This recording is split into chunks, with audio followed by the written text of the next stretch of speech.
थोड्या दिवसात तिचं लग्न ठरलं आणि जीवाला जीव देणारं पोरग प्रेमात मुकलं. लग्नाची तारीख जाहीर झाली आणि याने त्या दिवशी आत्महत्या केली. लग्नाची तारीख जाहीर झाली आणि याने त्या दिवशी आत्महत्या केली. नमस्कार मित्रांनो, सुंदर स्वप्नांचा राजकुमार या यूट्यूब चॅनलमध्ये आपल्या सगळ्यांचं स्वागत आहे. मी अक्षय गिलचे आपल्यासमोर आज एक नवीन कविता सादर करतोय, ज्याचं नाव आहे एक पोरग जीवाला मुकलं आणि त्याचं प्रेम स्वर्गात मिळालं. एक पोरग जीवाला मुकलं आणि त्याचं प्रेम स्वर्गात मिळालं. आईचा तो लाडका मुलगा तिने तिच्या प्रेमात पाडला. आईचा तो लाडका मुलगा तिने तिच्या प्रेमात पाडला. स्वप्न दाखवायची मोठमोठे, सगळे वादे करायचे खोटे. स्वप्न दाखवायची मोठमोठे, सगळे वादे करायचे खोटे.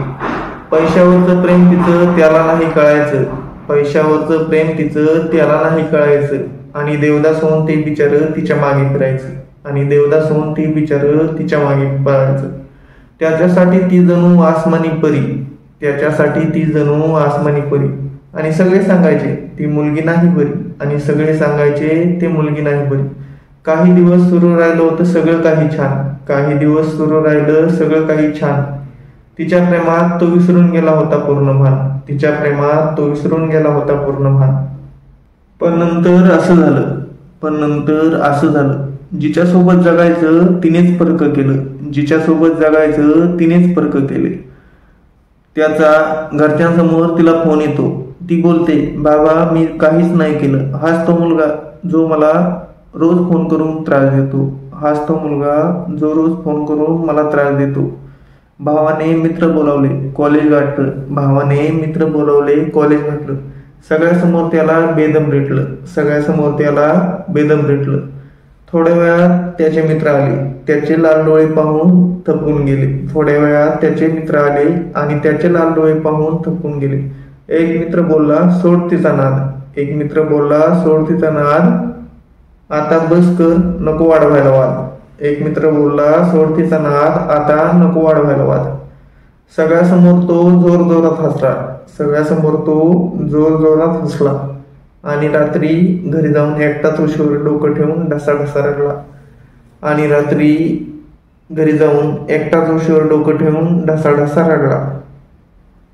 थोड्या दिवसात तिचं लग्न ठरलं आणि जीवाला जीव देणारं पोरग प्रेमात मुकलं. थोड्या दिवसात तिचं लग्न ठरलं आणि जीवाला जीव देणारं पोरग प्रेमात मुकलं. लग्नाची तारीख जाहीर झाली आणि याने त्या दिवशी आत्महत्या केली. लग्नाची तारीख जाहीर झाली आणि याने त्या दिवशी आत्महत्या केली. तिकडे तिच्या हाताला मेहंदी लागली लाल. तिकडे तिच्या हाताला मेहंदी लागली लाल. आणि इकडे शांत झोपला आईचा लाडका बाल.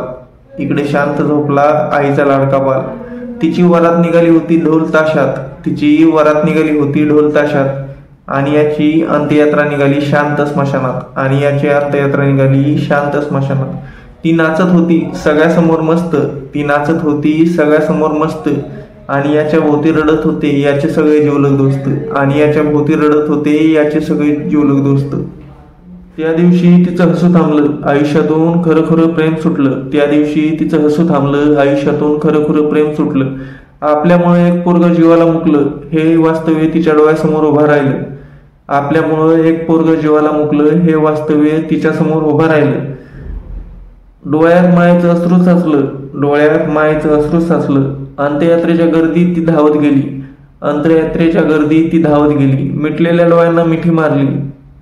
मिटलेल्या डोळ्यांना मिठी मारली.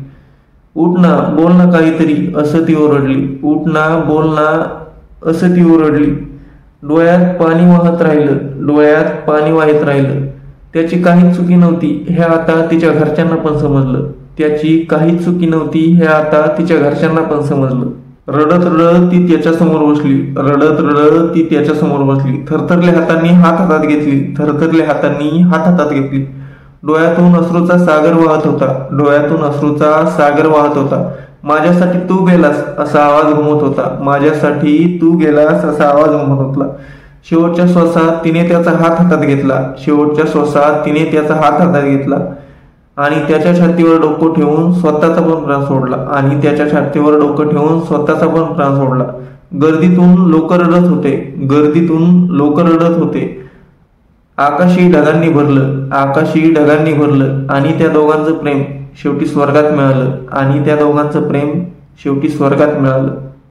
आपली कविता आवडली असेल तर आपल्या चॅनलला नक्की सबस्क्राईब करा आणि पुन्हा भेटूया माझ्यासोबत एका नवीन कवितेसोबत लवकरच. धन्यवाद.